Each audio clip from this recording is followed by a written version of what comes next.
ରାକ୍ଷୀ ପୂର୍ଣ୍ଣିମା ଦିନ ଭୁଲରେ ବି ବାପ ଘରୁ ଏହି ତିନୋଟି ଜିନିଷ କେବେ ବି ଶାଶୁ ଘରକୁ ଆଣନ୍ତୁ ନାହିଁ।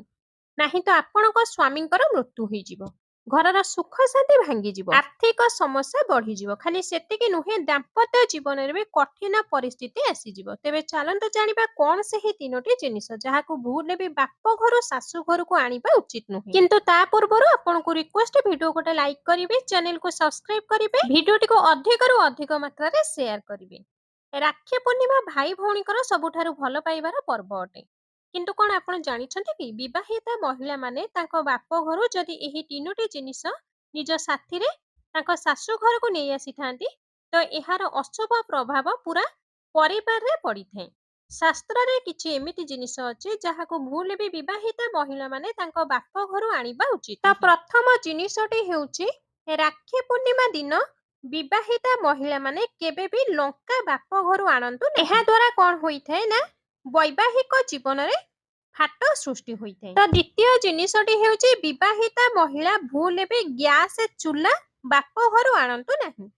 ଯେଉଁ ଝିଅକୁ ତାଙ୍କ ବାପ ଘର ଲୋକେ ଗ୍ୟାସ ଚୁଲା ଉପହାର ଦେଇଥାନ୍ତି, ତ ସେହି ଝିଅର ଶାଶୁ ଘରେ ତା ପରିବାର ଠାରୁ ବହୁତ ଜଲ୍ଦି ବା ଭବିଷ୍ୟତରେ ଭିନ୍ନ ହୋଇଯିବାର ଆଶଙ୍କା ରହିଥାଏ।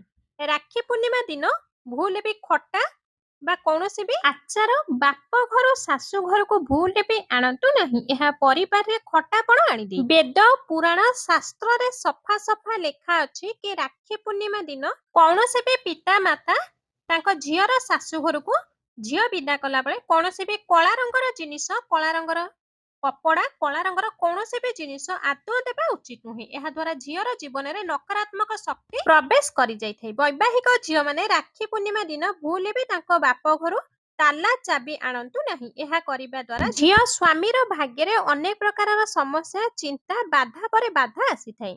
ରକ୍ଷା ବନ୍ଧନ ଦିନ ଯଦି ବି କୌଣସି ଭଉଣୀ ଏହି ଉପାୟ କରିଥାନ୍ତି, ତ ତାଙ୍କ ଭାଇଙ୍କୁ ଉଚ୍ଚ ପଦବୀ ମିଳିଥାଏ, ଗଭର୍ଣ୍ଣମେଣ୍ଟ ଜବ ମିଳିବାର ସମ୍ଭାବନା ଥାଏ। ଆଉ ତାଙ୍କୁ କେବେ ବି କାହାର ନଜର ପଡିନଥାଏ। ତାଙ୍କର କେବେ ବି କୌଣସି ଦୁର୍ଘଟଣା ହୋଇନଥାଏ। ସବୁବେଳ ପାଇଁ ଭାଇ ଭଉଣୀଙ୍କ ସମ୍ପର୍କ ଅଟୁଟ ହୋଇଯାଇଥାଏ।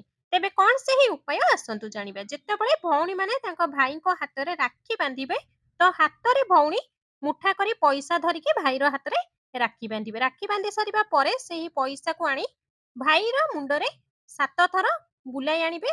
ତାପରେ ସେହି ପଇସାରେ ଗୋଟିଏ ନୂଆ ରାକ୍ଷୀଟିଏ କିଣି ସେହି ରାକ୍ଷୀକୁ ନେଇ କୌଣସି ଧାର୍ମିକ ଗଛ, ଯେପରିକି ଓସ୍ତ ଗଛରେ ବାନ୍ଧିଦେବେ। ଚନ୍ଦନ ତିଳକ ଲଗାଇବେ, ଭୋଗ ଲଗାଇବେ। ଆଉ ମାନ୍ୟତା ଅଛି କି ଏହା କରିବା ଦ୍ୱାରା ଭାଇର ପ୍ରତ୍ୟେକ ଖରାପ ନଜରରୁ ରକ୍ଷା ହୋଇଥାଏ। ରାହୁ, ଶନି, କେତୁ, ପିତୃଦୋଷ, କାଳସର୍ପ ଦୋଷ ଆଉ ଗରିବୀର ଦୋଷ